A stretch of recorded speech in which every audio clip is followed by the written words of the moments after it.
29 जुलाई 2025 का दिन था। उस दिन तमिलनाडु के तिरुपुर शहर के एक रोड के साइड में व्हाइट कलर की कार लगी हुई थी, जिसमें एक शादीशुदा लड़की पिछले कई घंटों से उसी कार में मौजूद थी और कार में कोई भी मूवमेंट नहीं था। जब कार के पास में जाके देखते हैं तो उस कार में एक लड़की का बॉडी मौजूद था। लोगों को डाउट होता है तो वो सडनली पुलिस को इन्फॉर्म करके बुलाते हैं। पुलिस वाले जब उस कार के गेट को खोलते हैं तो उस लड़की के फोन एंड उस लड़की के चेहरे को देख के ये पता चल जाता है कि ये लड़की उसी तमिलनाडु शहर के रहने वाले कपड़ा का व्यवसाय करने वाले करोड़पति अन्नादुरई की बेटी है। इस लड़की को पुलिस वाले सडनली हॉस्पिटल में एडमिट करवाते हैं, लेकिन अनफॉर्चुनेटली इस लड़की का डेथ पहले ही हो चुका था। तो फिर इस लड़की के पीछे क्या रीजन रहा होगा?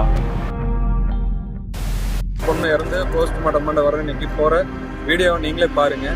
வீடியோல எல்லாரும் சொல்றாங்க என்ன, ஏன்னா நான் வந்து பொண்ணு இருந்த துக்கத்துல என்ன நடக்குன்னு தெரியுமான்னு.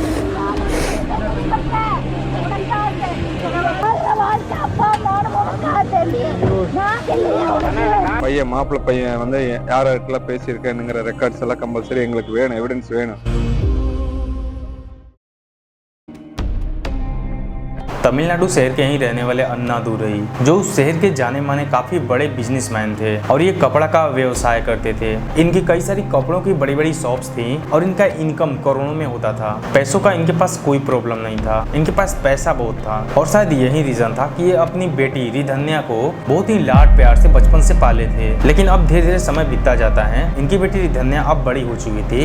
ये अपनी बेटी का बहुत ही धूमधाम से वेडिंग करना चाहते थे। पिता अन्नादुरई अपनी बेटी रिधन्या के लिए रिश्ता फाइंड कर रहे थे। उसी बीच इनका मुलाकात होता है ईश्वर मूर्ति से और इनका बेटा कविन कुमार। लड़कों वालों के पास भी काफी सारा पैसा था। दोनों परिवार वाले इस शादी के लिए राजी हो जाते हैं और दहेज का लेन देन काफी ज्यादा अमाउंट था। 70 लाख का एक वोल्वो कार देना था और 500 सोने के सिक्के देने थे और बाकी खर्चे तो भी अलग ही थे। इस दहेज से अन्नादुरई एग्री करते हैं और शादी का डेट फिक्स होता है। दिन था 11 अप्रैल 2025 का। उस दिन रिधन्या और कविन कुमार का शादी होता है, जो कि काफी धूमधाम से होता है। अन्नादुरई लगभग 2.5 करोड़ रुपए अपनी बेटी के शादी में खर्च करते हैं। ये शादी काफी धूमधाम से कराई जाती है। फिर रिधन्या अपने ससुराल कविन के घर चली जाती है। वहाँ पे कुछ दिन तो स्मूथली बीतते हैं, लेकिन जस्ट कुछ ही दिनों के बाद लड़का कविन कुमार, इसके पापा ईश्वर मूर्ति और इसकी माँ चित्रा देवी एंड और भी फैमिली मेंबर्स सभी लोग मिलकर सिर्फ रिधन्या को टॉर्चर करते हैं और कुछ ज्यादा ही इसको हैरेस करते हैं। और हैरेस करने के पीछे रीजन ये था कि जब शादी हुआ था इन दोनों का, इसके पापा इसके दहेज की सारी फॉर्मेलिटीज पूरा करते हैं, लेकिन जो 500 सिक्के देने थे उसमें से सिर्फ ये 300 सिक्के ही दे पाते हैं। बाकी बोलते हैं कि मैं 200 सिक्के जो बचे हैं मैं वो शादी के बाद आपको दे दूंगा। और वहीं 200 सिक्के लेने के लिए खुद कविन कुमार और इसके फैमिली मेंबर्स इस लड़की को हमेशा टॉर्चर करते थे। शादी के सिर्फ 15 दिनों के बाद ही टॉर्चर इतना बढ़ जाता है कि रिधन्या अपने मायके चली जाती है। वहाँ पे जाके अपने डैड से बोलती हैं कि हमारे साथ ससुराल में कुछ ऐसा व्यवहार हो रहा है, हमें टॉर्चर एंड हैरेस किया जा रहा है। इस बात को इसके पापा सीरियसली नहीं लेते हैं।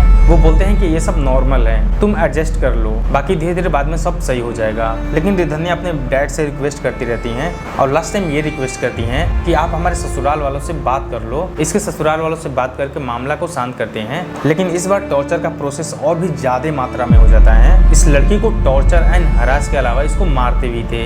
ये बार बार अपने पापा से एंड अपने मॉम से बताती थी कि हमें किस तरीके से टॉर्चर किया जा रहा है, लेकिन वो लोग इस बात को नॉर्मली लेते थे क्योंकि उनको लगता था कि सब सही हो जाएगा। लेकिन ऐसा नहीं था। रिधन्या को जब लगता है कि मेरा कोई सुनने वाला नहीं है तो वो लास्ट में एक गलत कदम उठाती हैं।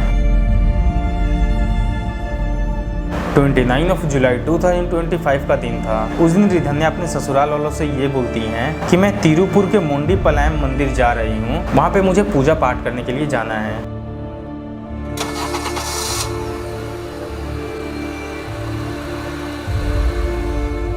वो अपने घर से कार निकालती हैं और अकेले ही जाने लगती हैं। बीच में अपनी कार को रोक के एक शॉप से पॉइजन खरीदती हैं एंड उस कार में जाके बैठती हैं। अपने कार को कुछ दूर और आगे ले जाती हैं एंड सड़क के साइड में लगाती हैं। वहाँ पे उस पॉइजन को कंज्यूम कर लेती हैं एंड उसी कार में वो रहती हैं। पॉइजन इतना ज्यादा हार्मफुल था कि वो लड़की लिटरली तड़पने लगती हैं, लेकिन उसका हेल्प करने वाला वहाँ पे कोई नहीं था। वो लड़की इतना दर्द में थी कि उसके मुंह से झाग निकल रहे थे एंड लड़की का डेथ उसी कार में हो जाता है। और वो लड़की लगभग 4 से 5 घंटे तक उसी कार में अवेलेबल थी। फिर कुछ देर के बाद लोगों ने उसे नोटिस करा कि ये कार यहाँ पे क्यों रुकी हुई है। फिर लोगों ने ही पुलिस को इन्फॉर्म किया।